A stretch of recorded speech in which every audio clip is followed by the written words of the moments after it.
السلام علیکم ورحمۃ اللہ وبرکاتہ۔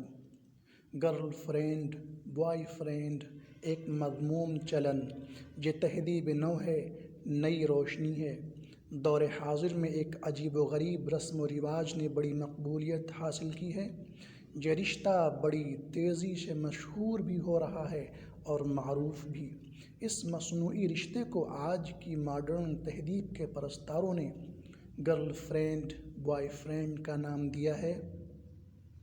اس رشتے کی حقیقت یہ ہے کہ ایک لڑکا اپنی پسندیدہ لڑکی کو اپنا ہمدم و ہمراز بناتا ہے، ایک لڑکی اپنے پسندیدہ لڑکے کو اپنا ہمدرد و غمگسار بناتی ہے۔ گویا دوستی کا دامن کرم اتنا کشادہ ہو گیا ہے کہ اب لڑکے لڑکیوں کو اپنا دوست بنانے لگے ہیں۔ دوستی اتنی فراخ دل ہو چکی ہے کہ لڑکیاں لڑکوں سے دوستی کرنے لگی ہیں۔ اس ہوش ربا تبدیلی کا حیرت انگیز اثر یہ ہوا کہ کبھی تہذیب مشرق کے پرستار والدین اپنی بیٹیوں کا نام کسی غیر کی زبانی سننے پر اس کے ہاتھ پاؤں مروڑ کر جسم کی ہڈیاں توڑ کر نیم مردہ کرنے میں دیر نہیں لگاتے تھے، آج وہی مغرب کے پرستار والدین مشرق میں رہ کر اپنی بیٹی کے بوائے فرینڈ کو گلے لگا کر خوش آمدید کہتے ہیں۔ بڑے شہروں میں لڑکے لڑکیوں کا اختلاط وجہ عار نہیں، باعث عز و افتخار ہے۔ تبھی تو لڑکیاں اپنے بوائے فرینڈ کے ساتھ باہوں میں باہیں ڈالے جہاں چاہیں جا کر محو بوس و کنار رہیں، پھر پہلو میں آ کر رات گزاریں۔ کوئی سوال کرنے والا نہیں۔ اگر کوئی شخص پوچھ لے کہ جناب اپنے گھر کی کچھ خبر لیجئے، تو والدین تنک کر جواب دیتے ہیں، جناب میری بیٹی اپنے بوائے فرینڈ کے ساتھ ہے، کسی غیر کے ساتھ تو نہیں، آپ فکر نہ کریں، میری بیٹی بہت سمجھدار، تعلیم یافتہ اور گریجویٹ ہے، وہ ہم سے اور آپ سے کہیں بہتر زمانے کی ضرورت و احوال کو سمجھتی ہے۔ قدیم زمانے میں جو خاتون کسی غیر مرد کے ساتھ بغیر شادی کیے زوجہ کی طرح رہتی تھی، اسے رکھیل کہا جاتا تھا۔ آج کی تعلیم یافتہ دنیا اسے گرل فرینڈ کا ماڈرن لقب عطا فرمایا ہے۔ ان دونوں میں فرق یہ ہے کہ دور قدیم کی رکھیل حالات کی شکار تنگ دست اور جاہل ہوتی تھی، دور جدید کی گرل فرینڈ رکھیل خوشحال، دولت مند اور تعلیم یافتہ ہوتی ہے۔ عہد رفتہ کی رکھیل خوف زدہ، غمگین و مجبور اور تنہائی پسند ہوتی تھی۔ عہد حاضر کی گرل فرینڈ یعنی رکھیل بے خوف و خطر، شاداں فرحاں، اپنی مرضی کی آزاد ملکہ، رونق محفل اور شمع انجمن ہوتی ہے۔ دور قدیم میں جو ذلت آمیز کارروائیاں کئی پردوں کے پیچھے نظروں سے چھپ چھپا کر کی جاتی تھیں، دور جدید میں انہی باعث شرف کارناموں کے نمونے نظروں کے سامنے پارکوں میں، نائٹ کلبوں میں، پکنک اسپاٹ میں اور پارٹیوں میں آرام سے کھلی آنکھوں دیکھے جا سکتے ہیں۔ آہ افسوس، ہزار بار افسوس، چلنا تھا جس کو دین کی پاکیزہ راہ پر، وہ قوم بے حیائی کے رستے پہ چل پڑی۔ رہی صحیح کسر، سپریم کورٹ نے فرینڈ شپ اور ریلیشن شپ کو قانونی طور پر جائز قرار دے کر پوری کر دی۔ ریلیشن شپ کے بارے میں آگے مکمل تفصیلات ہیں۔ لیو اینڈ ریلیشن شپ کیا ہے؟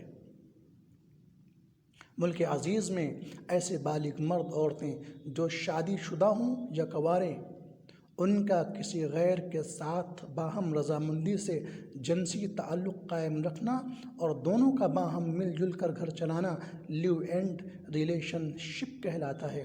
اس رشتے سے منسلک بالغ لڑکے لڑکیاں بغیر شادی کے جب تک چاہیں شوہر بیوی کی طرح رہیں، جب چاہیں ایک دوسرے سے الگ ہو جائیں اور اگلے شخص سے نیا ریلیشن بنائیں۔ دونوں کو پچھلے سے تعلق توڑنے اور اگلے سے رشتہ جوڑنے کا برابر اختیار حاصل ہے، اپنے فیصلے میں دونوں مکمل آزاد ہیں۔ لیو اینڈ ریلیشن شپ کا قانونی پس منظر۔ ملک عزیز ہندوستان کے سپریم کورٹ نے ایک عجیب قانون کو ہری جھنڈی دکھائی۔ اس کا آغاز یوں ہوا کہ 27 دسمبر 2018 کو سپریم کورٹ نے آزادی رائے کے نام پر 157 سالہ قدیم تعزیرات ہند دفعہ 497 کو غیر آئینی قرار دے دیا۔ دفعہ 497 کیا ہے؟ اس دفعہ کے تحت اگر کوئی شخص کسی دوسرے کی زوجے کے ساتھ باہمی رضامندی سے جنسی تعلق قائم کرتا ہے تو مجرم مرد کے خلاف اس عورت کا شوہر ایڈلٹری یعنی غیر ازدواجی تعلقات قائم کرنے کا کیس عدالت میں دائر کر سکتا ہے، اپنی مجرمہ بیوی کے خلاف نہیں، اور مجرم مرد کی بیوی بھی اس مجرمہ عورت کے خلاف کوئی کیس دائر نہیں کر سکتی ہے۔ زانی شخص کا جرم ثابت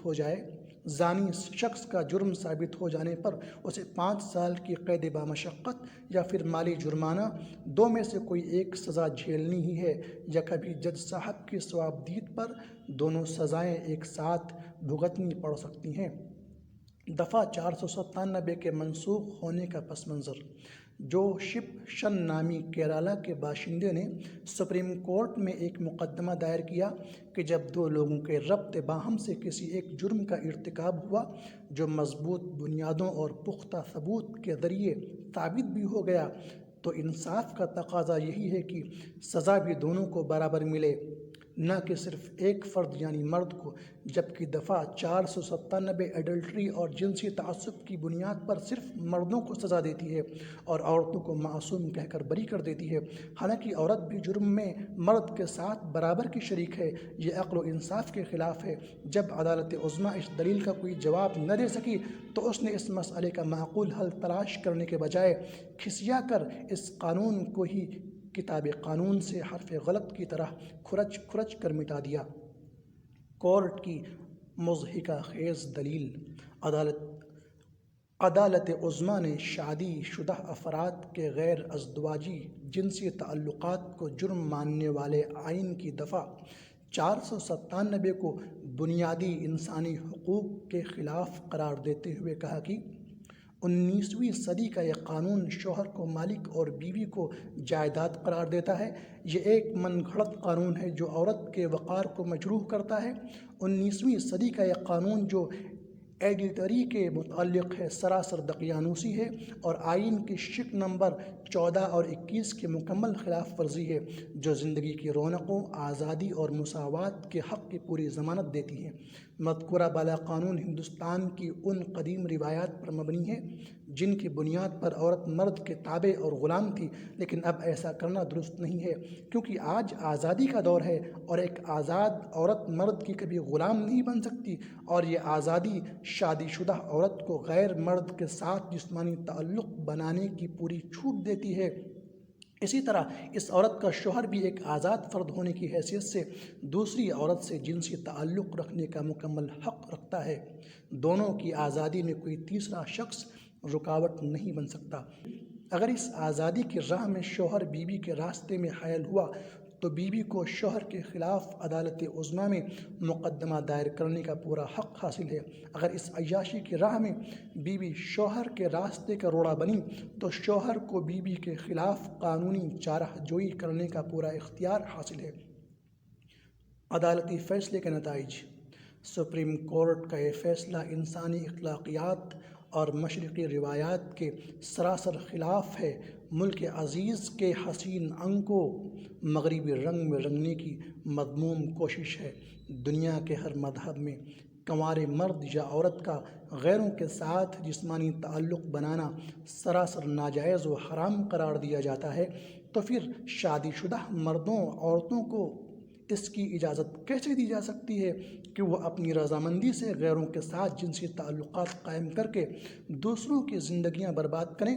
کون ایسا غیرت مند شوہر ہوگا جو اپنی بیوی کو کسی غیر کے ساتھ جسمانی روابط رکھنے کے باوجود بھی اسے اپنی بیوی بنائے رکھنا پسند کرے گا؟ کون ایسی وفا شعار بیوی ہوگی جو اپنے شوہر کو کسی غیر عورت کے پہلو میں رات گزارنے کے بعد بھی اپنے شوہر کے طور پر قبول کرے گی؟ ذرا تصور کیجئے ایسے معاشرے کا جہاں بیوی کے رہتے ہوئے مرد کسی اور عورت سے تعلق بنائے، اور جہاں شوہر کے ہونے کے باوجود عورت غیر مرد کے بستر کی زینت بنے، تو کیا کوئی دعویٰ کر سکتا ہے کہ ہونے والا بچہ آپ کا ہے؟ اگر نفی میں جواب ہے تو کیا وہ شخص اس بچے کو اپنا سکے گا؟ دونوں طرف سے ٹکرائے جانے کے بعد عورت اس بچے کا کیا کرے گی؟ مغربی ملکوں کی طرح ہندوستان میں بھی قانونی طور پر ایسے ناجائز بچوں کی کثیر تعداد پیدا ہوگی جن کے لیے بغیر DNA ٹیسٹنگ کے اپنے والد کا نام بتانا مشکل ہی نہیں، ناممکن بھی ہوگا۔ اللہ آپ کو شاد و آباد رکھے۔ السلام علیکم ورحمۃ اللہ وبرکاتہ۔ اللہ اللہ